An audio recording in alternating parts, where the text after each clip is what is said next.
Hello बच्चों, SV children academy की online classes में आपका स्वागत है।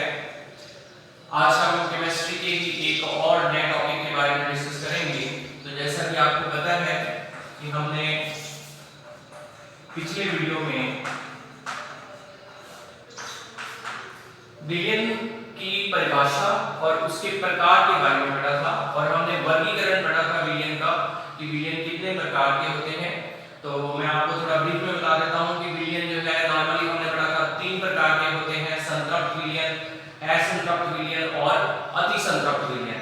फिर हमने विलयन को 9 भागों में बांटा था, यानी कि पहले गैसीय विलयन, फिर द्रव विलयन और फिर ठोस विलयन और फिर उनको आगे 3-3 भागों के अंदर हमने बांटा था।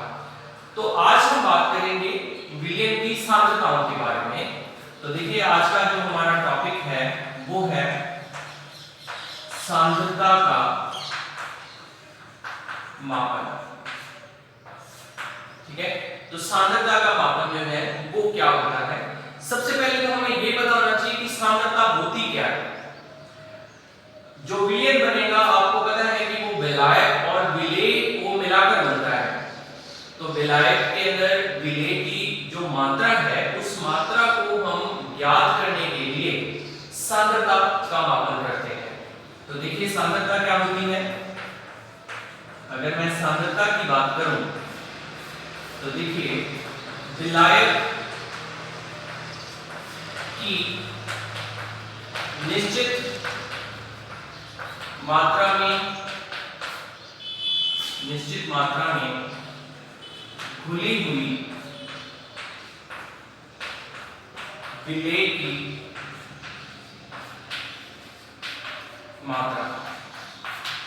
तो विलायक की निश्चित मात्रा के अंदर कितना विलेय घुला हुआ है उस अमाउंट को, उस मात्रा को क्या कहा जाता है, सांद्रता कहा जाता है। और सांद्रता को जो मापने के जो तरीके हैं वो अलग-अलग हो सकते हैं। तो सांद्रताओं को किस प्रकार से मापा जाता है इसकी हम बात करेंगे। ये परिभाषा आपने अपनी नोटबुक में लिख लेनी है।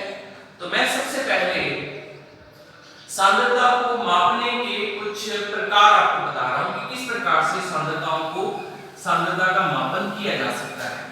तो सबसे पहले हम बात कर रहे हैं द्रव्यमान प्रतिशत के बारे में। तो देखिए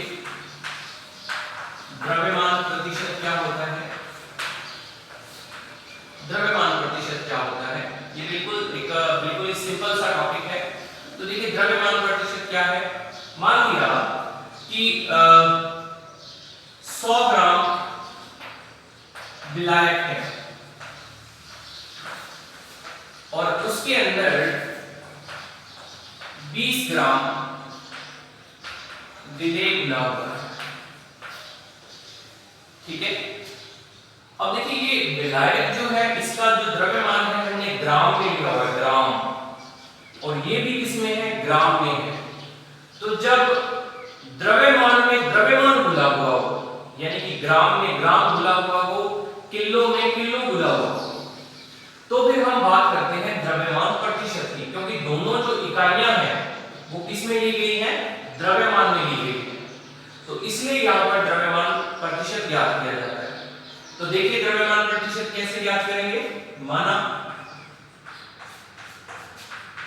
विलायक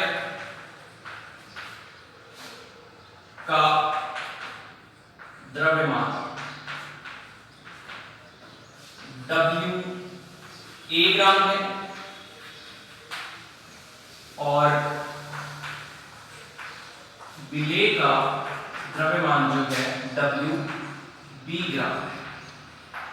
ये हमने मान लिया कि इस तरीके से ये जो है वो दिया हुआ है। तो यहाँ पर देखिए द्रव्यमान प्रतिशत जो है कैसे निकालेंगे, इसका फार्मूला डायरेक्ट आपको अप्लाई करना है। तो देखिए W A का, ये ऐसे लिखते हैं, A का द्रव्यमान प्रतिशत। मैं आपको इसका फार्मूला लिखवाऊंगा, लेकिन हम एक बार फार्मूले को क्या कर रहे हैं, व्युत्पन्न कर रहे हैं। तो देखिए A का द्रव्यमान प्रतिशत क्या होगा, तो यहां पर लिखेंगे WA, यानी कि A का द्रव्यमान, A विलायक है तो विलायक का ऊपर द्रव्यमान लिखा बटा WA प्लस WB, यानी कि कुल द्रव्यमान।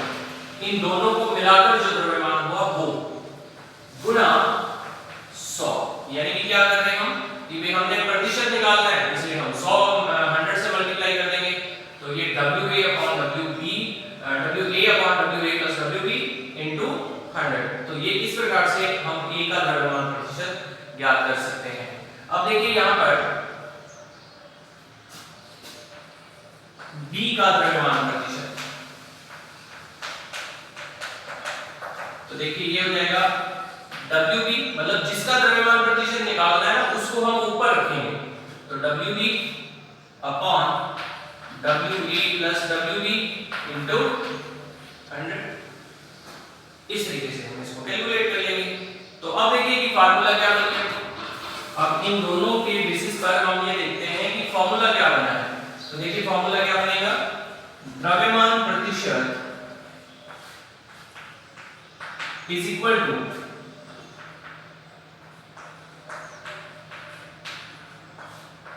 विलेय का द्रव्यमान बटा विलियन, यानी कि टोटल विलियन का द्रव्यमान इनटू 100। तो इस प्रकार से हम इसको द्रव्यमान प्रतिशत को निकाल सकते हैं। मेरे ख्याल से ये सबके समझ में आ गया होगा। अब मैं बात कर रहा हूं इसके ऊपर एक सवाल अपन करते हैं, न्यूमेरिकल करते हैं आसान सा।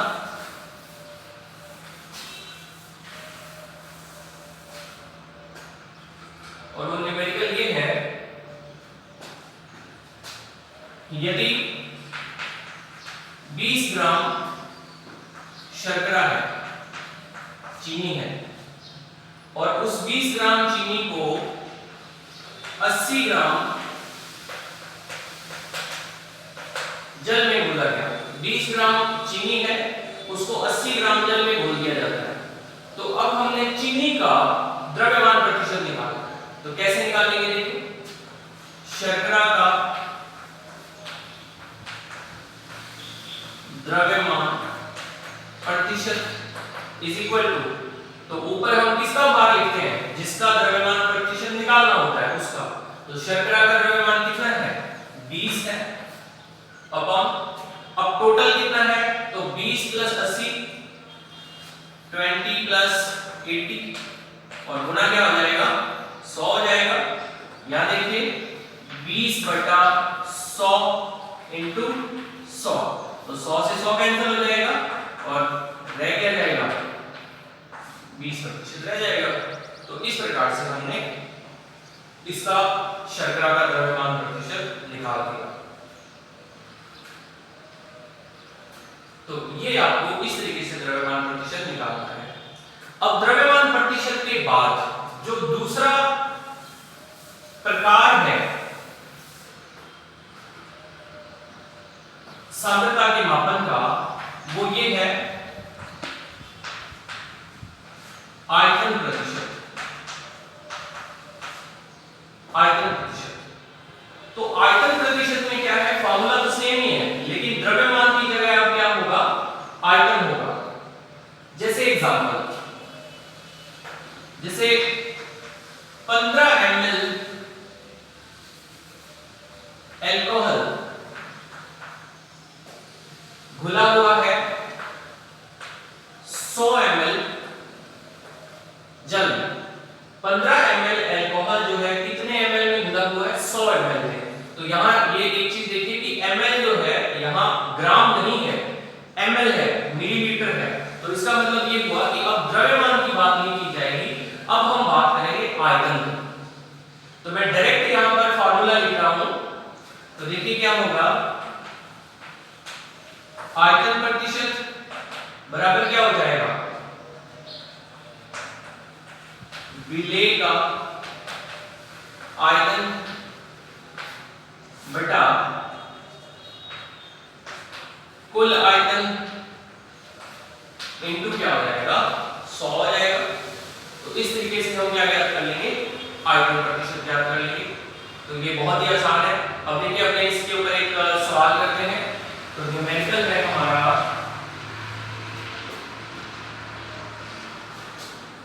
क्वेश्चन है हमारा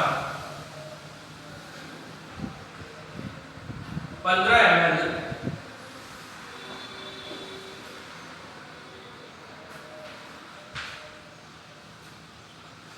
क्लोरीन है, क्लोरीन गैस जो है वो लिक्विड फॉर्म में है, 15 ml क्लोरीन गैस 150 ml जल में घुली है। ठीक है, सवाल को समझो। 15 ml क्लोरीन है जो 150 ml जल में घुली हुई है। तो अब हम क्या करेंगे, क्लोरीन का आयतन प्रतिशत ज्ञात करेंगे। तो देखिए क्लोरीन कैसे, तो क्या होगा, आयतन प्रतिशत, भाई ये वाला जो फार्मूला है ये यहां लगाएंगे। तो देखिए क्लोरीन कितनी है, 15 है, और 15 और 150 यानी कि कुल आयतन कितना हो जाएगा, 165 हो जाएगा, इंटू 100 हो जाएगा। और जब आप इसको कैंसिल करोगे तो ये आंसर जो है आपका लगभग आ जाएगा 9.09% के आसपास। तो इस तरीके से आपको आयतन प्रतिशत जो है वो ज्ञात करना है। तो इस पे